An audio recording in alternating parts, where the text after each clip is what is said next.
Buenas noches a todos, mi nombre es Tania Sánchez Coronado, soy directora general en Evidencia Forense. En este momento nos encontramos en una pantalla compartida junto a Estudio Jurídico Sánchez y Asociados, nuestra empresa hermana. En esta pantalla compartida se encuentra el doctor Percy Cuellar.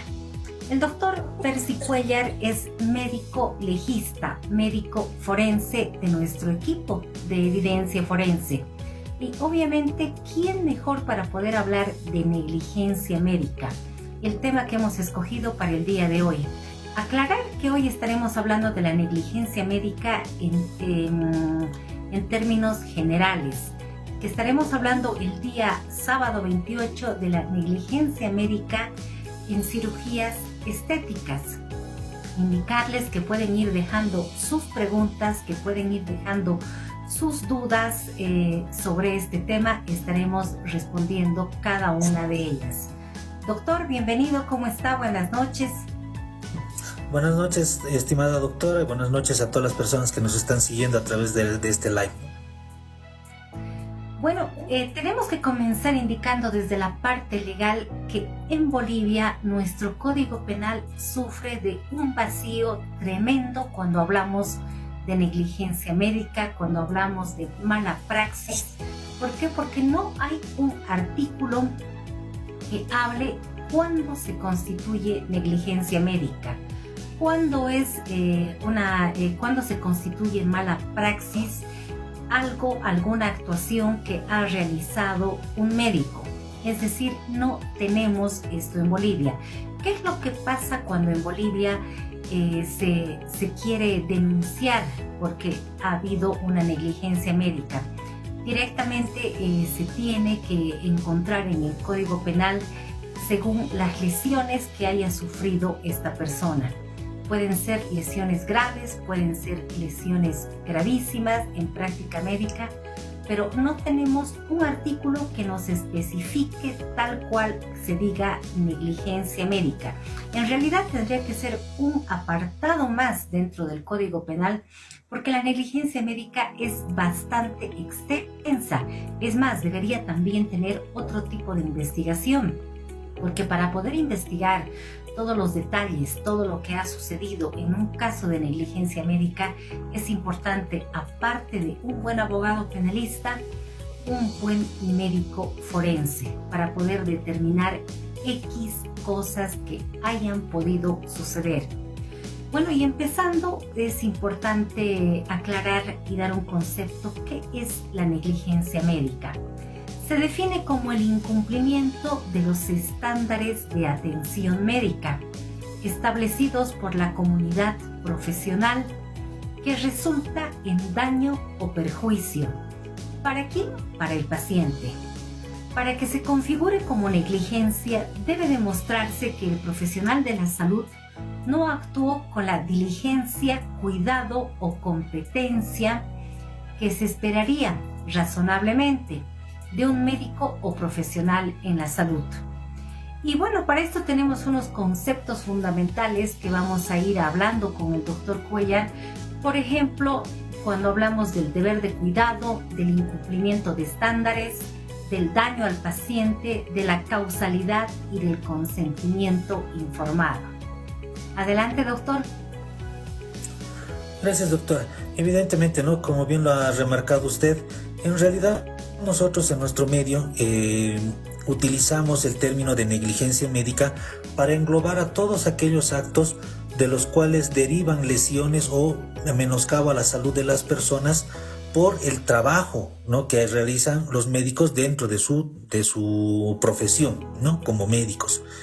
Pero en realidad debemos entender que la negligencia médica es una parte de lo que en realidad nosotros debemos llamar como la responsabilidad profesional o el acto médico como tal, ¿no? El acto médico como tal, ¿no?, y dentro de este que engloba la negligencia médica está incluso ya, si bien no reglamentado, pero sí tiene su procedimiento para hacer una explicación, incluso dentro de las normativas que tiene el Ministerio Público. Es así que el acto médico como tal se define como la acción que el médico realiza en el ejercicio de su profesión. ¿no? Ya sea al realizar un diagnóstico, ya sea al realizar un tratamiento o, como bien decía la doctora, al realizar el cuidado del paciente, ¿no? Todos estos actos derivan del ejercicio profesional de un médico en cualquiera de sus especialidades. Entonces, a esto lo determinamos el acto médico. Este acto médico en realidad está plasmado en la ley 3131, que como sabemos es la ley del ejercicio profesional médico. En el artículo 4, ¿no? Es en el artículo en el cual define el acto médico y dice que es toda intervención profesional del médico respaldado por protocolos y normativa vigente, con calidad y calidez. Entonces, ¿qué quiere decir esto? Que el acto médico es todos aquellos actos en los que interviene el médico, ¿no? En función de su profesión, pero respetando ¿qué cosa? Respetando protocolos y respetando la normativa vigente. Entonces, eso es algo, por ejemplo, en los cuales incurren en mucho error muchos colegas, porque incluso he escuchado muchas veces decir que el acto médico no es un acto de resultado, sino es un acto de procedimiento, ¿no? Pero en realidad la ley ya nos está diciendo que el acto médico tiene que ser todas las actuaciones, ¿no? Que estén respaldadas por protocolos y normativa vigente. Y obviamente dentro de esto, como decía, que el acto médico es desde el momento en el que se realiza un diagnóstico, se realiza un tratamiento, sea médico, sea quirúrgico, sea cualquier fuese, y el cuidado posterior del paciente, ¿no? Entonces hay muchos casos, por ejemplo, de muchos colegas en los cuales existen personas en las cuales se les hace un procedimiento médico, se les da de alta, pero se complican en su casa, ¿no?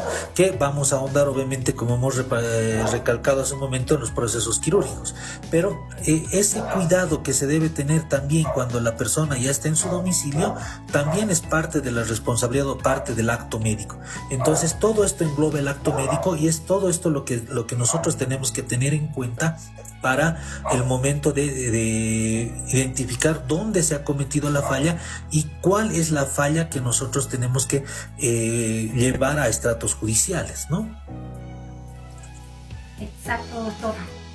Doctor, cuando hablamos de protocolos, ¿cuáles son los protocolos que se están utilizando actualmente para poder empezar una investigación de negligencia médica?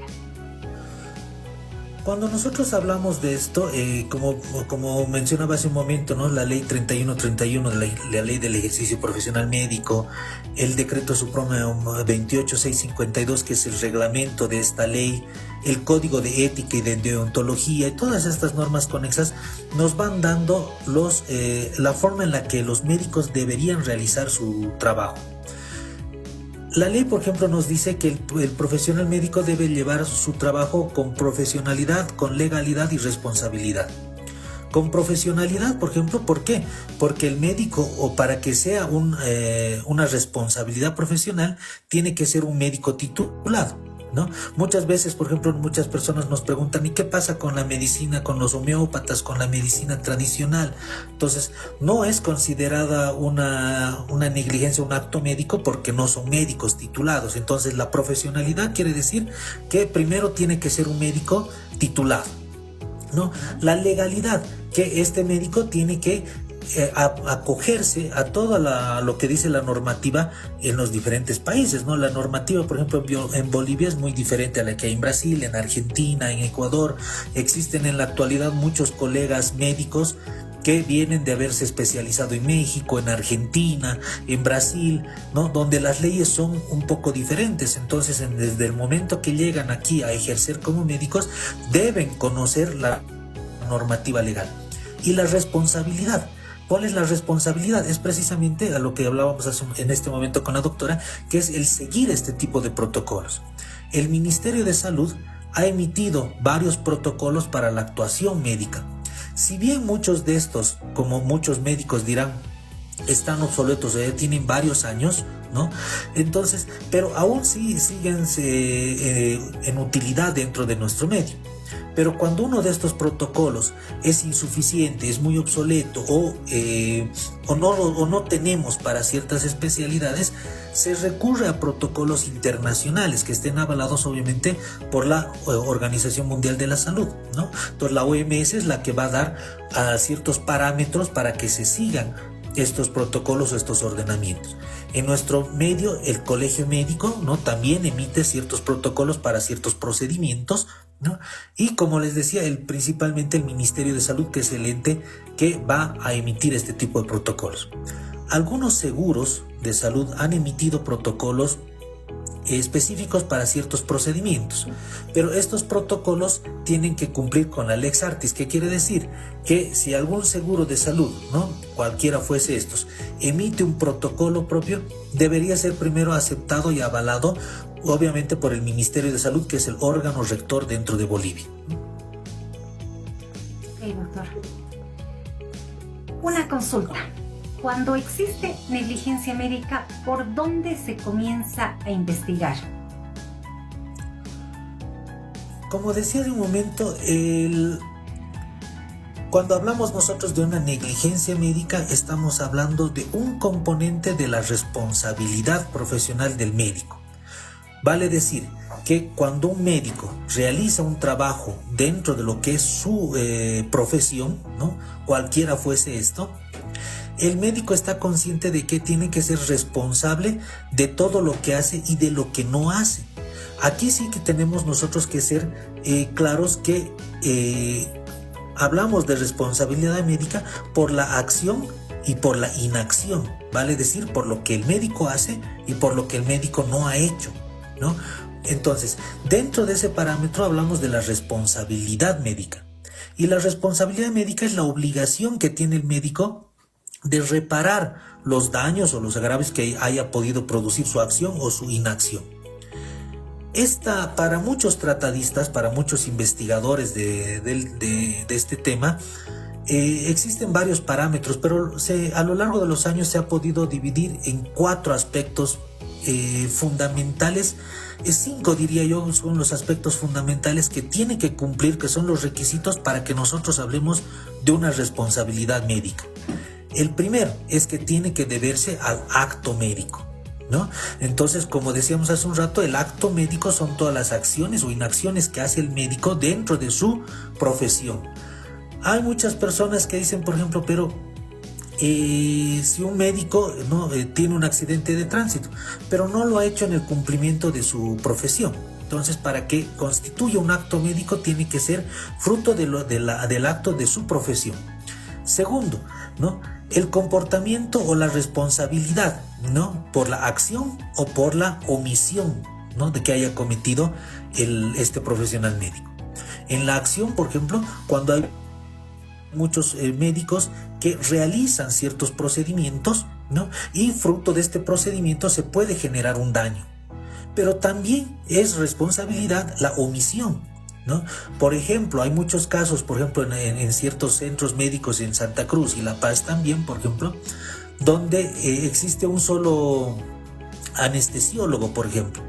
Pero en ese momento justo el centro médico tiene que cumplir con 2, 3 o 4 cirugías, ¿no? Entonces el anestesiólogo en este caso deja a sus internos o residentes a cargo de los pacientes y él está moviéndose de un quirófano a otro. Entonces eso, por ejemplo, es una omisión porque está omitiendo el controlar. Si bien este personal, un interno o un residente, está en formación, pero tiene que estar bajo la supervisión. Entonces este médico está omitiendo esa supervisión, por ejemplo, no, por darles un ejemplo solamente. Entonces el segundo componente tiene que ser la responsabilidad a través de la acción o de la omisión en la que incurre un paciente. El tercer elemento es el elemento subjetivo, ¿no?, que en este elemento subjetivo, ¿ya?, que va a estar representado lo que nosotros llamamos la negligencia, que es cuando el profesional médico no realiza algo, ¿no?, dentro de su función. Por ejemplo, que nosotros vayamos a administrarle un medicamento a cierto paciente, pero no hagamos una prueba de sensibilidad o no hagamos una historia clínica adecuada para saber que esa persona es alérgica o no es alérgica, ¿no? Dentro de este componente también va a estar la impericia, ¿no?, que el cirujano o el médico no tenga la formación adecuada para hacer este tipo de procedimiento, ¿no? Por ejemplo, hay algunos cirujanos que se meten a hacer cirugías bariátricas, ¿no?, para reducir de peso y demás, pero que se necesita un cierto entrenamiento para hacer esto. O las cirugías estéticas, ¿no?, las que realizan personas que son cirujanos pero no han hecho cirugía plástica o un tipo de entrenamiento especial. Entonces ahí entra la impericia. La imprudencia, ¿no?, que muchos cirujanos, por ejemplo, o muchos médicos actúen sin tomar las diligencias necesarias, ¿no?, sin hacer los procedimientos que nos obligan estos protocolos a seguir, ¿no? Y el último elemento, que es uno de los más importantes, que es la relación de causalidad.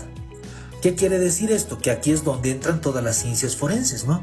Que se tiene que establecer que fruto de ese procedimiento médico se haya producido el daño, o fruto de esa inacción se haya producido el daño. Por ejemplo, que en una determinada atención médica no se haya cumplido con todos los parámetros y se haya dado un diagnóstico erróneo, o no se haya llegado a un diagnóstico, y fruto de esto, ¿no?, esta persona haya sufrido un daño. Entonces, a eso nosotros le llamamos el nexo de causalidad. Entonces, son todos estos componentes que tienen que existir para que nosotros hablemos de la responsabilidad médica y se pueda entrar a un proceso judicial, sea para acusar en este caso a malos profesionales o que incumplen, o en su defecto a todos aquellos médicos que han cumplido con todos los parámetros, ¿no?, pero que son otras las consecuencias, otras las causas que están llevando a que esa persona tenga las complicaciones que se están denunciando posteriormente, ¿no? Ok, bueno, a ver, acá vamos a hablar un poquito de ejemplos de negligencia médica. Por ejemplo, los errores de diagnóstico o también los diagnósticos tardíos. También los fallos en realizar un seguimiento adecuado de un tratamiento o también de una cirugía. Los errores quirúrgicos, como operar la parte incorrecta del cuerpo, es decir, la parte que no debía operarse. La mala administración de medicamentos, es decir, la dosificación incorrecta o el medicamento equivocado. Y no obtener el consentimiento informado antes de un procedimiento. También acá tengo un punto importante. Tenemos que diferenciar lo que es mala praxis, negligencia y error médico. Vamos a resumirlo. Mala praxis es la conducta médica que se desvía de los estándares aceptados. La negligencia médica es el incumplimiento del deber de cuidado y es la forma específica de la mala praxis. ¿Y qué es el error médico? El error médico es la equivocación involuntaria sin intención de causar daño, pero no necesariamente negligente. ¿Correcto, doctor? Así es, doctora, ¿no? Es correcto eso. Como decíamos hace un momento, todo esto va a partir del acto médico, ¿no? Entonces, como bien decía usted, la mala praxis médica, ¿no?, se va a determinar por el comportamiento del médico, que al no seguir los procedimientos a los cuales está obligado, ¿no?, va a producir un daño en la persona. Y esto puede ser, como decíamos hace un rato, por omisión o por comisión. Esto es muy importante determinar a las personas, porque muchas personas creen que el acto médico solamente se presenta por acción. O sea, vale decir que el médico realiza un tratamiento, realiza una cirugía, realiza un cierto acto médico que va a desencadenar en una lesión. Pero muchas veces la omisión también genera daños en las personas, ¿no? Como bien decía usted hace un momento, por ejemplo, el no hacer un diagnóstico certero por no haber cumplido ciertos parámetros a los cuales está obligado el médico, ¿no? O después de haber realizado cierto procedimiento, pónganse una cirugía, no hacer el seguimiento adecuado de esa persona. Entonces, esta omisión también va a producir daño en la persona y también va a generar esto, lo que acabamos de decir, que es una mala praxis médica, ¿no? Y obviamente tiene que ser pasible de un resarcimiento por la responsabilidad del profesional médico. También yo pienso que es importante en este caso hablar, si bien existen hay todos estos casos a los que nos estamos haciendo referencia, en los cuales el acto médico va a producir, ¿no?, un daño, una consecuencia, porque ojo, que estamos hablando no del resultado, sino del acto, o sea, del procedimiento que está realizando el médico. Este procedimiento va a llevar a un resultado, que es lo que nosotros vamos a ver, que es el resultado objetivo, ¿no? Pero también hay otros elementos que están exentos de responsabilidad médica, ¿no? O sea, no todo es atribuible al trabajo del médico, sino que también hay otros casos en los cuales se presenta este tipo de casos, pero que no son atribuibles al trabajo o a la responsabilidad del trabajo del médico. Ok, Doc, quisiera que respondamos acá a algunas consultas, comentarios. Acá tengo una consulta reiterativa que nos dice, obviamente que esta consulta estaría más bien señalada para un genetista. Pero a ver, nos dice, una pregunta sería que se puede obtener un ADN de una ropa después de que han transcurrido 4 días. Doctor, ¿podemos responder esa pregunta? Las pruebas de ADN han sido en realidad un boom dentro de lo que es la investigación criminal y dentro de la medicina como tal, puesto que antes de la existencia de que conozcamos esto del ADN, la investigación criminal era muy vaga, ¿no? Y si hablamos de historia podemos ir a muchos casos que son conocidos dentro de la literatura que no se han llegado a resolver. En forma genérica, las muestras bien preservadas y bien conservadas pueden ser utilizadas incluso hasta varios años después para diagnosticar o para determinar el ADN de esa persona. Mucho va a depender de la forma en la cual se haya preservado.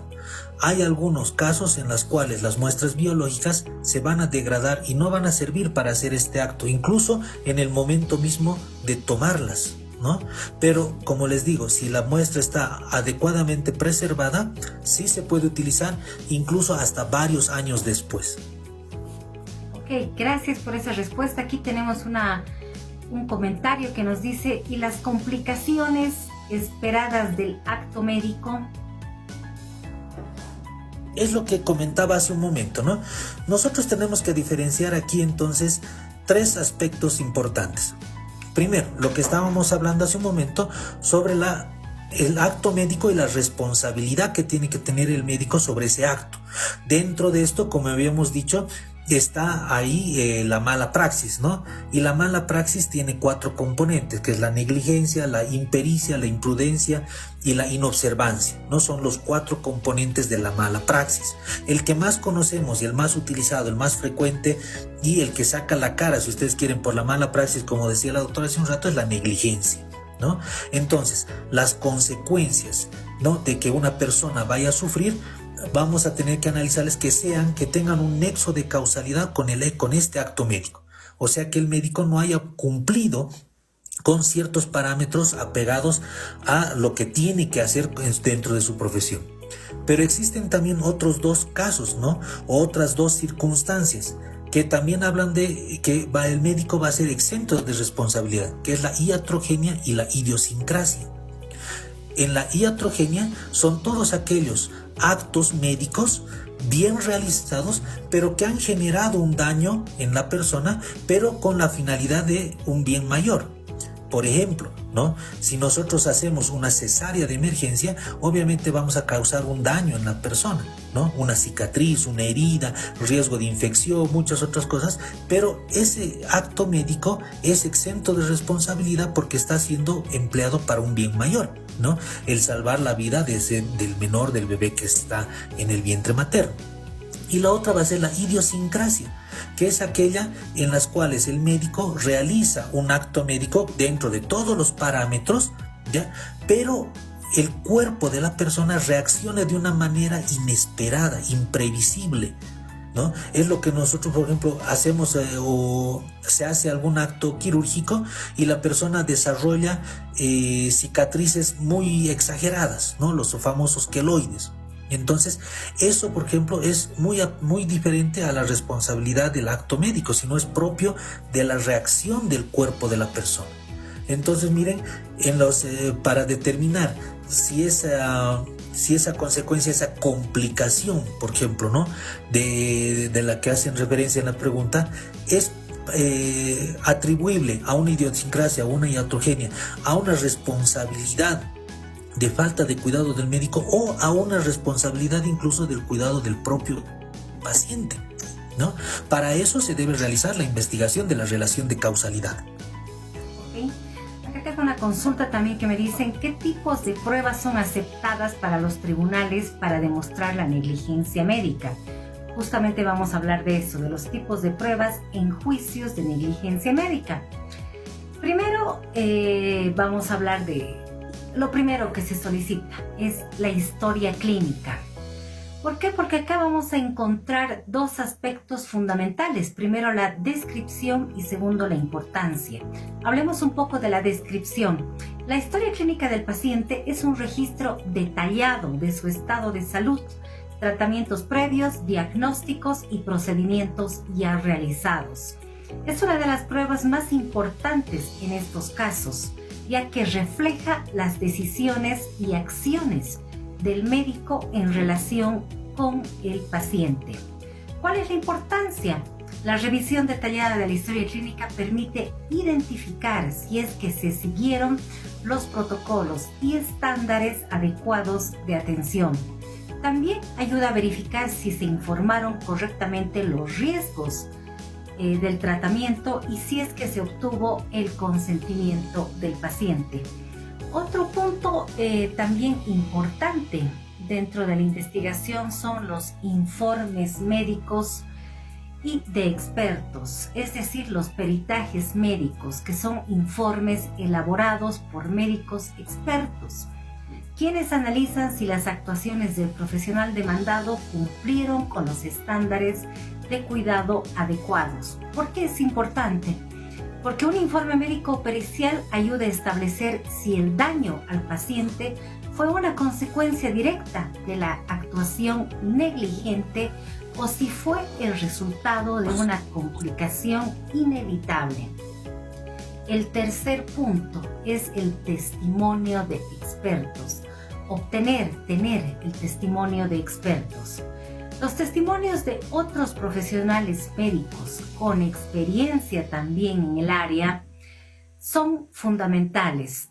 Estos expertos pueden ofrecer su opinión sobre si la conducta del demandado fue apropiada o negligente. ¿Cuál es su importancia? Que sirven de comparación, proporcionando un análisis técnico y profesional sobre si el médico en cuestión se desvió de los estándares aceptados en la comunidad médica. Y bueno, como decíamos, el consentimiento informado. ¿Qué es el consentimiento informado?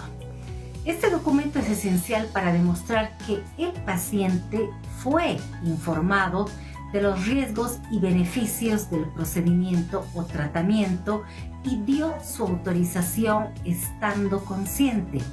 Si no se obtiene el consentimiento informado de manera adecuada, puede constituir una forma de negligencia médica. ¿Por qué es importante? La falta de un consentimiento informado o un consentimiento mal explicado puede demostrar una falta de cumplimiento con los deberes del médico hacia el paciente, lo cual es una prueba clave ante un tribunal. Y bueno, también después tenemos las pruebas documentales adicionales a presentar que se irán adicionando, añadiendo al proceso a medida que las vamos encontrando en la investigación, y también los testimonios de los testigos, que también iremos identificando a los testigos en la etapa de la investigación, a manera de que vamos investigando, viendo, encontraremos más pruebas documentales como también más pruebas testificales. ¿Qué más podemos añadir, doctor? Acotando lo que acabas de decir, doctora, pienso que es importante que las personas sepan que, como decíamos a un principio, ¿no? La ley 3131 en su artículo 4 define lo que es el acto médico. Repitiendo lo que decían, dice, es toda intervención profesional del médico respaldado por protocolos y normativa vigente. Estos protocolos a los cuales se hace referencia, obviamente, son todos estos los cuales están normados por el Ministerio de Salud. Si bien el Código Penal o el Código de Procedimiento Penal no hablan sobre atenuantes, eximientes en función a la historia clínica, al consentimiento informado, ¿no? a todos los requisitos que debe cumplir la historia y el expediente médico, pero todos esos están dentro de los protocolos que debe seguir el médico. Hay muchas personas, por ejemplo, ¿no? que a diario yo encuentro que piensan que haciendo la auditoría de gestión de calidad que hace el INASES o que hace ahora la ASUS o que hace el Ministerio de Salud a través de los sedes es suficiente, ¿no? Suficiente para determinar culpabilidad, cuando no es de esa forma, ¿no? Esto es uno de los protocolos más que debe seguir el médico, como bien lo decía la doctora, aparte de hacer el consentimiento informado, aparte de brindar una atención con calidad, con calidez y demás. Alberto Agres, ¿no? que es un investigador muy conocido y respetado a nivel Latinoamérica, establece que la mala praxis es toda acción médica errada de acuerdo con la opinión de expertos médicos. La acción errada del médico no se define por la opinión de los familiares o la opinión en este caso de los jueces o la opinión de particulares, sino que esta mala praxis va a ser determinada por otro tipo de expertos médicos. Y estos expertos médicos, para determinar si ha habido una mala praxis o no, necesitan todos estos documentos a los que estamos haciendo referencia, porque a través del estudio de todos estos, ¿no? La historia clínica y la auditoría de gestión de calidad son parte de estos, no son documentos totalmente determinantes. Todos estos documentos tienen que ser analizados por un experto médico que después va a dar un dictamen y va a establecer si ese médico no tiene responsabilidad o si tiene responsabilidad, y va a decir en qué aspectos es donde tiene la responsabilidad en la atención de esa persona. Ok, Doc, ¿algo más para finalizar nuestro live del día de hoy? Es muy importante, como siempre lo recomiendo en los lives, ¿no? En este tipo de casos que son muy especiales, muy específicos, es contar con un equipo que tenga la experiencia adecuada. Hay muchos casos en todas las ciudades. Recientemente me ha tocado ver unos en Sucre, ver unos en Santa Cruz, ¿no? En los cuales empiezan con los equipos, pero no pueden demostrar, la culpabilidad del médico, o del otro lado no pueden demostrar la inocencia o que el médico no tiene la culpa. Y los casos van avanzando hasta un punto donde son ya mucho más complejos, no solamente para las partes, sino para los equipos que intervienen. Es muy importante que se cuente con médicos y abogados que conozcan del tema y que puedan dar una resolución o una opinión temprana y oportuna.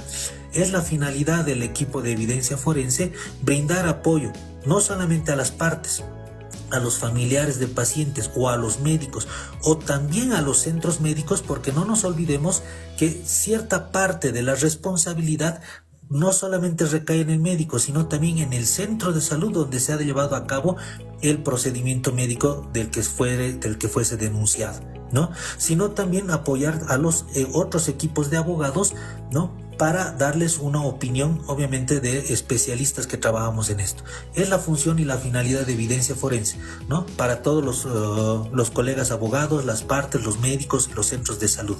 Es importante contar con equipos que tengan el conocimiento y que tengan el personal adecuadamente formado para cumplir con este objetivo. Exactamente, doctor, justamente eso es lo que yo iba a contar, que es importante realizar una muy buena investigación, pero desde el momento cero, desde el momento que se conoce que ha sucedido algo. ¿Por qué? Porque no queremos perder pruebas, no queremos perder documentación, no queremos perder testigos dentro de la investigación. Y además aquí nosotros manejamos un aforismo, ¿no? Que es tiempo que pasa, verdad que huye. Por lo tanto, que el tiempo es oro dentro de una investigación, al menos cuando se trata de negligencia médica. Bueno, estaremos el día sábado a las 20:30 horas por estas dos plataformas, Estudio Jurídico Sánchez y Asociados y Evidencia Forense, hablando de la negligencia médica, pero en cirugías estéticas. Nos vamos a estar enfocando solamente en las cirugías estéticas. Si ustedes quieren estar preparando consultas porque han visto de cerca que ha sucedido algo de esto en un familiar o tal vez en una amistad, pueden hacerlo. Vamos a empezar 20:30 y va a estar el doctor Almendras, Percy Cuellar Almendras, también con nosotros. Si ustedes desean realizar una consulta, si ustedes desean agendar una consulta con nosotros, pueden hacerlo al 775-72008. Bueno, con nosotros hasta el día sábado. Muchas gracias y muy buenas noches. Buenas noches, hasta luego.